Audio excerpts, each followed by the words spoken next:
ఐటీలో ఎంట్రీ కావాలా? Trainee software engineer గా అజా కోడింగ్ ట్యూటర్ లో 2 వీక్స్ ట్రయల్ పీరియడ్ లో వెంటనే చేరండి.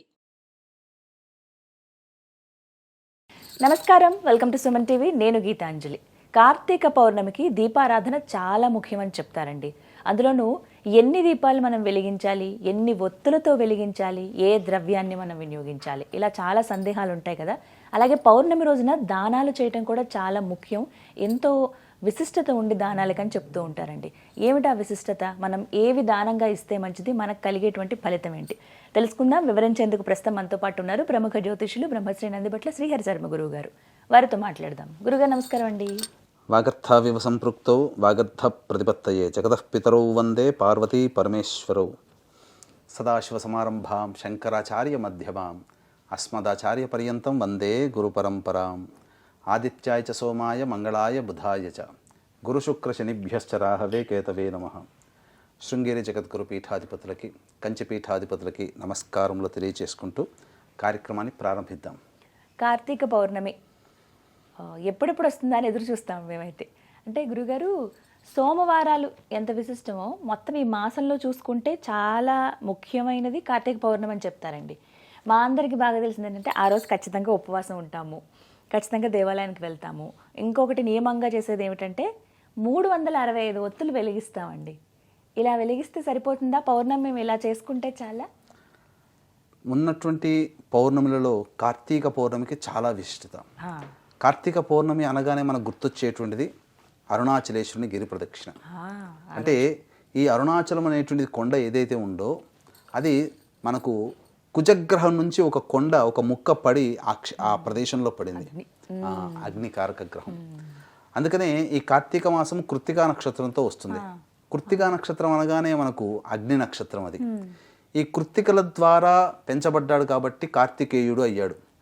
అందుకనే కార్తీక మాసము ఈ యొక్క సుబ్రహ్మణ్య స్వామికి సంబంధించినటువంటి మాసంగా కూడా చెప్పబడి ఉంటుంది. అందుకనే ఈ కార్తీక పౌర్ణమికే అన్ని పౌర్ణమిలలో గిరి ప్రదక్షిణ చేస్తే ఈ కార్తీక పౌర్ణమికే ఎక్కువగా విశేష గిరి ప్రదక్షిణ. ఆ యొక్క జ్వాలని నమస్కారంగా దీపాన్ని చూసినా సమస్త పాపములు తొలగిపోతాయని చెప్పి కాబట్టి కృత్తికా దీపం అని అంటారు. అంటే సాక్షాత్తు అది కుజగ్రహం అంటే సాక్షాత్తు సుబ్రహ్మణ్య క్షేత్రమే. అది కార్తీక మాసంలో అదొక ప్రత్యేకత. కానీ అన్ని దేవాలయాలలో ఈ కార్తీక పౌర్ణమి రోజున చాలామంది చేసేటువంటిది ప్రధానంగా అనాదిగా వస్తున్నటువంటి ఆచారము దీప ప్రజ్వలనము, దీపదానము, అమలకా దానము, అలాగే ఒక పురాణం ఉంటుంది, ఆ పురాణాన్ని దానం చేయాలి. అవన్నీ విషయాలన్నీ కూడా చాలా కూలంకషంగా చర్చించుకుందాం. సాలగ్రామ దానము, జ్వాలాతోరణం గుండా జ్వాలాతోరణ దర్శనము, జ్వాలాతోరణం గుండా చేయడం. అయితే విధి విధానంగా చూసినప్పుడు ఈ కార్తీక పౌర్ణమి నవంబర్ 15వ తారీఖు రోజున కాబట్టి బ్రహ్మ ముహూర్తంలోనే లేచి కాలకృత్యాదులు తీర్చుకొని చక్కగా పూజా మందిరంలో ఆవు నేతితో దీపారాధన చేసి అష్టదళ పద్మము వేసి అక్కడ మధ్యలో ఆ యొక్క పుష్పములు, పసుపు, కుంకుమ పెట్టి అక్కడ శివలింగాన్ని ప్రతిష్ఠింపజేసి ఆ యొక్క శివారాధన చేసుకోవాలి. ఆ రోజున ఉదయం చేసుకోవాలి. వీలైతే ఉపవాసం ఉండాలి. ఉపవాసం ఉండలేమండి మేము అనారోగ్యం అనుకున్నప్పుడు భోజనం చేయవచ్చు. కానీ కార్తీక మాసంలో ప్రదోషకాల సమయంలో దీపారాధన, దీపదానం అనేటువంటిది చేయాలి. కాబట్టి 1 గంట కల్లా భోజనం చేసే అలవాటు ఉంటే చేసుకొని 5 గంటల కల్లా కాలకృత్యాదులు తీర్చుకొని సూర్యాస్తమయం సమయం కల్లా కూడా శివాలయంలోకి వెళ్ళాలి. శివాలయంలో మొట్టమొదటిగా ఏం చేయాలి? ఆ ప్రదోషకాల సమయంలో దీప ప్రజ్వలనం చేయాలి. ఈ దీప ప్రజ్వలనం అనేటువంటిది సాధారణంగా అందరూ చేసేటువంటిది ఏంటంటే ఆవునేతితో దీపారాధన, ఆవునేతిలో ముంచినటువంటి 360 ఒత్తులని చేస్తారు. అన్ని సిద్ధం చేసుకుని వెళ్తారు. కానీ చాలా మంది చేసేటువంటి తప్పేందంటే 365 ఒత్తులు కాదండి, 720 ఒత్తులు దీపారాధన చేయాలి. అవును. ఎందుకనంటే ప్రతి మాసానికి 30 రోజులమ్మా, తెలుగు మాసాలు 12 మాసాలు ఇంటూ 30 రోజులు 360. ఈ 365 ఎందుకు వచ్చాయంటే ఇంగ్లీష్లో మనకున్నటువంటి గ్రెగోరియన్ క్యాలెండర్ ప్రకారము ఒక నెల 31, ఒక నెల 28, ఒక నెల అట్లా ఆ విధంగా వచ్చింది. కాబట్టి మనం సంవత్సరాన్ని ఆ విధంగా లెక్కేసుకుంటాం. కానీ దేవతా పూజల్లో ఆ విధంగా లెక్కేసుకొని చెప్పాలి. అందుకనే మన హిందువులము తప్పు చేసేది ఇక్కడే దీపారాధనలో 360 వెలిగించాలి. కానీ 360 వెలిగించాలని చెప్పి 365 వెలిగిస్తున్నారు. ఈ 360 వెలిగించాలన్నాను కదా, ఆ 360 అంటే జోడు ఒత్తులతో 360 కావాలి. అందుకనే 720 ఒత్తులు పెడితే 360. అంటే ఇందులో ఏంటంటే అంతరార్థము, ఆ కార్తీక పౌర్ణమి రోజున చేస్తే సంవత్సరం అంతా చేసినటువంటి పుణ్య ఫలితం దక్కుతుంది కదా దీపారాధన. అందరము 360 అంటే ఒక ఒత్తితో దీపారాధన చేస్తున్నట్టు ఫలితం. కానీ దేవతా పూజల్లో ఒక ఒత్తితో దీపారాధన కాదు కదా, 2 ఒత్తులతో దీపారాధన చేయాలి కదా. అందుకని 360 ప్లస్ 360 అంటే 2 కట్ట ఒత్తులతో దీపారాధన చేయాలి. ఇక ముఖ్యంగా ఈ స్వామివారికి సంబంధించినటువంటి ఈ దీపారాధనలో చాలా గందరగోళం ఉంది. చాలా మంది ఏంటంటే ఈ మధ్య చూసారా మీరు, అసలు ఈ ప్రసార మాధ్యమాల్లో కొత్త ప్రమిదలు కొనుక్కోవాలని ఒకళ్ళు, లేదంటే పాత దీపాలే వెలిగిస్తే చాలని చాలా మంది చెప్తున్నారు. కానీ వాస్తవానికి దీప ప్రజ్వలనం అనేటువంటిది చేసేటప్పుడు ఎక్కడా కూడా కొత్త దీపాలే కొనుక్కొని వెలిగించమని ఎక్కడా చెప్పబడలేదు. మన సంతోషం కోసం కొత్తది వాడవచ్చు, తప్పులేదు. ఆ కొత్త దీపాలని, పాత దీపముని తిరిగి మళ్ళీ వినియోగించుకోవచ్చు. ఎలా వినియోగించుకోవాలంటే దీపాన్ని అంతా మసి ఉంటుంది కదమ్మా, చక్కగా కడిగి ఆవు పాలతో శుద్ధి చేసి చక్కగా మళ్ళీ ఆ పాత దీపాన్ని కూడా వినియోగించుకోవచ్చు. ఇక చాలామంది చాలామంది చేసేది ఏంటంటే ఆ ఒత్తి సగం మారిపోయి ఉండగానే మళ్ళీ ఇంకొక ఒత్తి వేస్తారు. అలా చేయకూడదు, మళ్ళీ కొత్త ఒత్తి వాడాలి. ఆ పాత ఒత్తిని మళ్ళీ పైకి లాగి మళ్ళీ వెలిగిస్తారు, అలా చేయకూడదు. కాబట్టి పాత ప్రమిద వాడినా మళ్ళీ కొత్త ఒత్తి వేయాల్సిందే. ఇక కొంతమంది కొంత నూనె ఉండంగా మళ్ళీ కొంత నూనె పోసి మళ్ళీ వెలిగిస్తారు. కానీ ఆ విధంగా కూడా చేయకూడదు. ఆ నూనె ఉన్నప్పుడు ఆ నూనెని పక్కకు పడవేసి చక్కగా శుభ్రపరిచి మళ్ళీ కొత్తగా నూనె. అయితే చాలామంది చేసేది ఏంటంటే ఈ నూనె విషయంలో దీపారాధన నూనె అని చెప్పి ఆ బ్రాండ్ పెట్టి అమ్ముతున్నారు. ఇవి వాడకూడదమ్మా. ఇవి సమస్తమైనటువంటి అన్ని ప్రాణుల యొక్క ఎముకల నుంచి ఉడకబెట్టగా తయారై పైకి తేలినటువంటి తెడ్డెలాంటి నూనెని తీసుకొచ్చి చాలా చీప్గా పెడుతుంది. అందుకని దీపారాధన నూనె అంటే 80 రూపాయలకి 75 రూపాయలకి 1 లీటర్ దొరుకుతుంది. తక్కువ రేటుకి ఎందుకు వస్తుందా అని అంటే ఆలోచించండి. నువ్వుల నూనె ఎందుకో రాదు, ఆవు నెయ్యి ఎందుకో రాదు. కాబట్టి స్వచ్ఛమైనటువంటి నువ్వుల నూనెని వాడవచ్చు. ఇప్పుడు ఆవు నెయ్యి కూడా కల్తీనేనమ్మా. కాబట్టి స్వచ్ఛమైన అనగా గోశాలలో తీయబడినటువంటి ఆవు నేతితో దీపారాధన చేస్తే పుణ్యం. స్వచ్ఛంగా గానుగ నూనె దగ్గర తీసినటువంటి నల్ల నువ్వుల నూనెతో దీపారాధన చేస్తే పుణ్యం. ఇక ఈ యొక్క నూనెల్లో ఇవే నూనె వాడమని చెప్పబడలేదు, కానీ 2 నూనెలు మాత్రం శ్రేష్టమని చెప్పబడింది. అది ఆజ్యము అంటే గోఘృతము, ఆజ్యము కూడా కాదు, గోఘృతం అంటారు. గోవు నుంచి వచ్చింది గోఘృతం. ఆజ్యం అంటే అజహ అంటే మేక పాల నుంచి తీసినటువంటి నేతితో ఆజ్యం అంటారు. ఆజ్యం అనకూడదు. గోఘృతం అనగా ఆవు నెయ్యి లేదా నువ్వుల నూనె, ఇవి 2. ఇక మధ్యమము చెప్పబడినటువంటిది అంటే విప్ప నూనె వాడవచ్చు, ఆముద నూనె వాడవచ్చు, వేప నూనె వాడవచ్చు, అలాగే కొబ్బరి నూనె కూడా వాడవచ్చు.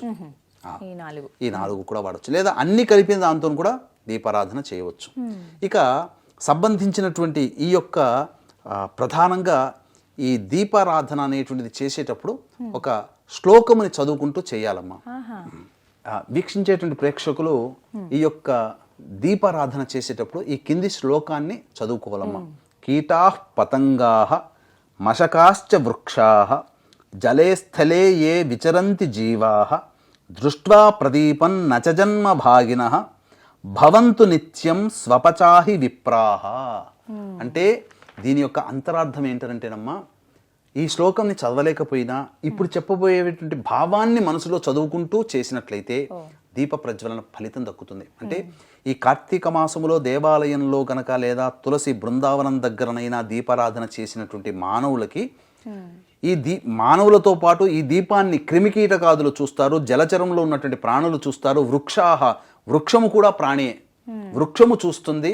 అలాగే సమస్త భూమి మీద ఉన్నటువంటి సమస్త ప్రాణులు, ఆకాశంలో ఉన్నటువంటి అంతరిక్షంలో ఉన్నటువంటి పితృదేవతలు అందరూ ఈ యొక్క దీపారాధన చేసేటప్పుడు ఆ వారసులు కూడా వెలిగించేటప్పుడు ఆ పితృదేవతలు కూడా చూస్తారు. వాళ్ళకందరికీ కూడా ఉత్తర క్షణమే మోక్షము కలుగుగాక అనే భావంతో చేయాలి. ఇక ఈ దీపపు కాంతిలో క్రిమికీటకాదులు కొన్ని పడి చనిపోతాయి తెలియకుండానే.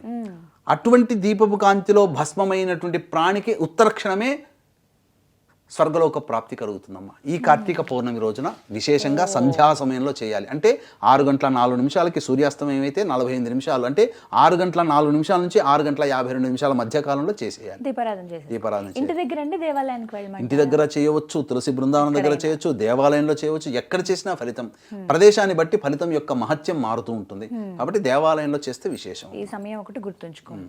అలాగే ఉసిరిక దీపం వెలిగిస్తూ ఉంటారండి ఈ రోజున. ఉసిరికాయ పైన ఒక్క ఒత్తి పెడుతూ ఉంటారు, లేకపోతే పువ్వు ఒత్తులు అంటారు కదా అవి, లేకపోతే 2 ఒత్తులు పెడుతుంటారు. అసలు ఉసిరి దీపం ఎలా పెట్టాలి? ఉసిరి దీపం అన్నప్పుడు చాలా మంది చేసేటువంటిది ఏంటంటే లోపల ఉన్నటువంటి గింజని తొలిచి వేసి అందులో ఆవు నెయ్యి వేసి పెడుతుంటుంటారు. అంటే నిమ్మకాయ డొప్పని ఇలా తీసి ఎలా అయితే పెడతామో అలా. కానీ ఉసిరికకు అలా పెట్టకూడదు. ఉసిరికను ఏ విధంగానైతే తీసుకొస్తామో చక్కగా శుభ్రంగా కడిగిన తర్వాత ఆ ఉసిరిక మీద ఒక ఒత్తి, ఆ ఒక ఒత్తిని ఆవు నెయ్యిలో తడిపి దీపారాధన చేయాలి. కొంతమంది పిండి దీపారాధనలు కూడా చేస్తారు. పిండి దీపారాధన చేసేటప్పుడు బియ్య పిండి కానీ గోధుమ పిండి కానీ వాడతారమ్మా. ఆ వాడినప్పుడు అందులో స్వచ్ఛమైన ఆవు పాలు వేసి బెల్లం కూడా కొద్దిగా వేసి అదంతా కూడా కచాపిచిగా నలిపి కుందిగా దీపంలాగా తయారు చేసి ప్రమిదలాగా తయారు చేసి అందులో ఆవు నేతితో దీపారాధన చేసి వేయొచ్చు, లేదా ఒక ఒత్తి దీపారాధన అయినా చేయవచ్చు. ఆ విధంగా చేయవచ్చు. ఈ కట్టవత్తులు కూడా అలా చేయొచ్చునమ్మా, తప్పేమీ లేదమ్మా. అంటే ఎన్ని రకాలు ఉంటాయి అనేది ఒక సందేహం చాలా మంది. ఆ శివాలయంలో సాయంకాల ప్రదోషకాల సమయంలో అర్చన చేయాలి. బిల్వ దళాలతో అర్చన చేస్తే ధనము సామ్రాజ్యము ప్రాప్తి అవుతుంది. అలాగే దూర్వము అనగా గరికలతో గనక అర్చన చేస్తే సమస్తమైనటువంటి ఉపద్రవాలు తొలగిపోతాయి. ఇంకా వీక్షించేటువంటి సుమన్ టీవీ ప్రేక్షకులకి గమనిక, ఈ యొక్క త్రిపురాసులను సంహరించిన క్షేత్రము త్రిపురాంతకంలో సాక్షాత్తు ఈశ్వరుడే ఆ త్రిపురాసుల సంహారం జరిగింది. అటువంటి త్రిపురాంతక క్షేత్రంలో జాతకరీత్యా కలుగు విద్య, వివాహ, ఉద్యోగ, దాంపత్య, సంతాన, అనారోగ్య సమస్యల నివారణకి, శనిదోష పరిహారాలకి, సర్వదోష నివారణ హోమాలు అనేటువంటి చేయించడం జరుగుతుంది. పర్ హెడ్ 1500 రూపాయలకి. అవకాశం ఉన్న వాళ్ళు కార్యక్రమ తదనంతరం కాంటాక్ట్ చేసి పూర్తి వివరాలు తెలుసుకోవచ్చు, గోత్రనామాదులు నమోదు చేసుకోవచ్చు.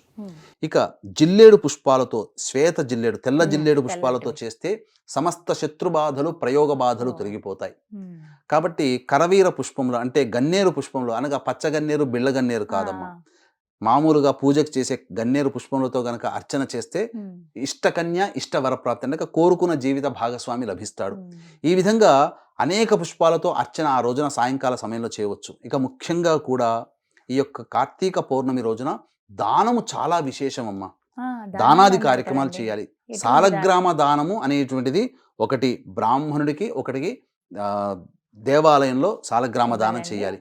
అలాగే దీపదానము కూడా బ్రాహ్మణుడికి, ఈ యొక్క సంబంధించినటువంటి బ్రాహ్మణుడికి మరియు దేవాలయంలో విష్ణు ఆలయం, శివాలయంలో దీపదానం చేయాలి. దీపదానం చేసేటప్పుడు కూడా ఆ దీపములో ఆవు నెయ్యి వేసి ఒత్తి 2 ఒత్తులు వెలిగించి సంకల్పం చెప్పుకొని ఆ విధంగా ఇచ్చేవాళ్ళు పుచ్చుకునే వాళ్ళ సంకల్పాలు చెప్పుకొని దీపదానం చేయాలి. ఇక తరువాత ముఖ్యంగా ఉసిరిక దానం, అమలక దానం కూడా చేస్తే చాలా ఆరోగ్యం అమ్మ. ఉట్టిగా ఆ బుట్టలో పెట్టి ఆ ఉసిరిక శక్తి కొలది, 1/4 కిలోనా, 1/2 కిలోనా, కిలోంబావా, అది మీ యొక్క శక్తి కొలది వీక్షించే ప్రేక్షకుల. ఆ ఉసిరిక దానం కూడా చేసిన చాలా ఫలితం. దేవాలయం దగ్గర ఇవ్వమంటారండి? దేవాలయంలోనే ఇవ్వాలమ్మా. లేకపోతే బ్రాహ్మణుని పిలిపించుకొని ఇవ్వచ్చు. దానిమ్మ పండ్లు గనక దానము చేస్తే అమ్మవారి యొక్క అనుగ్రహంతో ఆ ఇంట లక్ష్మీదేవి జన్మిస్తుంది పౌర్ణమి రోజు. అది లేదా ధనపరమైనటువంటి సమస్యలతో ఉన్న వాళ్ళు బిల్వార్చన చేసి అనగా మారేడు దళంతో అర్చన చేసి దానిమ్మ పళ్ళు దానం చేస్తే వారికి అచిర కాలంలో వాళ్ళకున్న అప్పులు తొలగిపోతాయి, ధనం సంప్రాప్తమవుతుంది. ఇక ముఖ్యంగా ఈ మార్కండేయ పురాణాన్ని గనక దానం చేయాలమ్మా.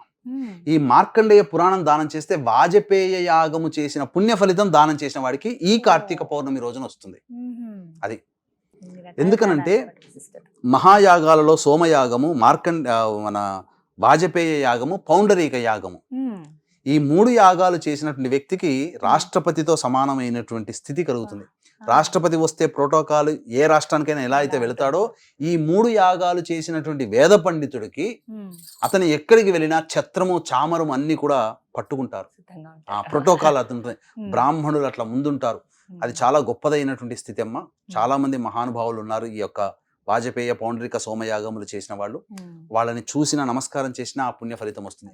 ఆ మార్కండేయ పురాణాన్ని గనక ఆ రోజున గనక దానం చేస్తే వాజపేయ యాగం చేసినటువంటి పుణ్య ఫలితం వస్తుంది. ఈ విధంగా చక్కగా చేసి ఆ శివాలయంలో జ్వాలాతోరణం ఉంటుంది. ఆ జ్వాలాతోరణం గుండా కుటుంబ సభ్యులు ముమ్మార్లు శివనామస్మరణ చేసుకుంటూ ప్రదక్షిణ చేసినా, లోపల గుండా వెళ్ళినా అపమృత్యు భయదోషాలు తొలగిపోతాయి. ఇక దీపారాధనలో ముఖ్యంగా మనకు ఈ నక్షత్రాలు వచ్చిన తర్వాత దీపారాధన చేస్తాం కదమ్మా. 27 దీపాలు గనక వెలిగించినట్లయితే నక్షత్ర దీపారాధన చేసిన పుణ్య ఫలితం దక్కుతుంది. అప్పుడు ఒక్కొక్క ఒత్తి వేయొచ్చండి? వెలిగించవచ్చమ్మా. చక్కగా అందులో 3 ఒత్తులు కలిపి ఒక ఒత్తి, ఆ విధంగా ఒక్కొక్క ఒత్తి చేయవచ్చు. ఇక మరీ ముఖ్యంగా చెప్పాల్సినటువంటిది ఏంటంటే ఈ యొక్క అన్ని నూనెలు, ఆముదం నూనె, వేప నూనె, విప్ప నూనె, కొబ్బరి నూనె, నువ్వుల నూనె, అలాగే ఈ సంబంధించినటువంటి ఈ ఆవు నెయ్యి, ఇవన్నీ కూడా కలిపి దీపారాధన కూడా వెలిగించవచ్చు. సమస్తమైనటువంటి సన్మంగళం కలుగుతుంది. ఇలా అన్ని రకాలైనటువంటి దీపాలతో గనక చేసినట్లయితే ఆ కార్తీక పౌర్ణమి రోజున చాలా పుణ్యప్రదమమ్మ. పితృదేవతల యొక్క అనుగ్రహం కూడా కలుగుతుందమ్మా. అందుకనే ఈ పితృదేవతల యొక్క దోషములు ఉన్నటువంటి కుటుంబాలలో చాలా మటుకు వంశం అభివృద్ధికి రాదు. ఏదో ఒక రకమైన అడ్డంకి, పిల్లలకి పెళ్లి కాకపోవడం, సంతానం కలగకపోవడం, ప్రమోషన్లు రాకపోవడం, జీవితంలో సరైన ఉద్యోగం లభించకపోవడం, కుటుంబ సభ్యుల మధ్య అవినాభావ సంబంధాలు లేకుండా ఎప్పుడు ఉండడం, ఇల్లు కట్టుకోలేకపోవడం, ఇలా ప్రతిదీ సమస్యగా ఉంటుంది. ఆ కార్తీక పౌర్ణమి రోజున దీపారాధన చేస్తే పితృదేవతల యొక్క అనుగ్రహం కూడా కలుగుతుందమ్మా. ఇంకా చెప్పాలంటే పితృదోష నివారణ పూజలు కూడా జరిపించుకుంటే మంచిది. అందుకనే ఆ పితృదోష నివారణ పూజలు ఆఖరి సోమవారం, మనకి 25వ తారీఖు రోజున అవుతుంది. ఆఖరి సోమవారం రోజున అతి సామాన్య మానవుడు కూడా పాల్గొనే విధంగా తండ్రి వైపు 6 తరాలు, తల్లి వైపు 3 తరాల్లో దుర్మరణం పాలైన వ్యక్తుల యొక్క మోక్ష ప్రాప్తికి మన పీఠం ఆధ్వర్యంలో పితృదోష నివారణ పూజలు ఆఖరి సోమవారం 25వ తారీఖు రోజున ఈ నెల చేయించడం జరుగుతుందన్నమాట. ఇలా కార్తీక పౌర్ణమి రోజున విధానాన్ని ఏ మానవుడైతే ఆచరిస్తాడో సంపూర్ణమైనటువంటి శివానుగ్రహం కలుగుతుంది. అంతకు మించినటువంటిది ఈ శివాలయంలో కార్తీక పౌర్ణమి రోజున శివ ప్రదక్షిణ అనేటువంటిది ఒకటి ఉంటుంది. ఆ ప్రదక్షిణ గురించి వివరాలు తెలుసుకోవాలంటే ఇదే వీడియోలో, ఇదే సంబంధించినటువంటి టీవీ, మన సుమన్ టీవీ ఛానల్లో మనం వీడియో అనేటువంటిది వేసి ఉంటాము. శివ ప్రదక్షిణ కార్తీక పౌర్ణమి రోజున ఎలా విధానంగా చేయాలి, అందరూ చేసే 100కి 99 మంది చేసే తప్పు శివ ప్రదక్షిణలో ఉంటుంది. కాబట్టి ఈ శివ ప్రదక్షిణ ఎలా చేయాలనేటువంటి వీడియో సపరేట్గా మన సుమన్ టీవీలో మనం చేయడం జరిగింది. తప్పకుండా ఆ శివ ప్రదక్షిణని కార్తీక పౌర్ణమి రోజున శివాలయ ప్రదక్షిణ ఏ విధంగా చేయాలనో సంపూర్ణంగా వివరించున్నాం. దాన్ని చూసి ఆ విధంగా కార్తీక పౌర్ణమి రోజున శివ ప్రదక్షిణ చేయండి. మీకు ఆ ప్రదక్షిణ వివరాలు 100కి 99 మందికి తెలియదు. అందరూ కామన్ గా మిస్టేక్స్ చేస్తున్నారు. మీరు ప్రదక్షిణ ముమ్మార్లు చేసినా, 100 ప్రదక్షిణలు చేసినా ఫలితము లభించదు. ఇప్పుడు నేను చెప్పినటువంటి అనగా చండీశ్వర ప్రదక్షిణ అనేటువంటిది ఒకటి ఉంటుంది. ఆ ప్రదక్షిణని చేసినటువంటి వాళ్ళకి మాత్రమే శివ ప్రదక్షిణ యొక్క ఫలితం దక్కుతుంది. కాబట్టి ఆ వీడియో సపరేట్గా చేసాము, ఆ వీడియో చూడండి.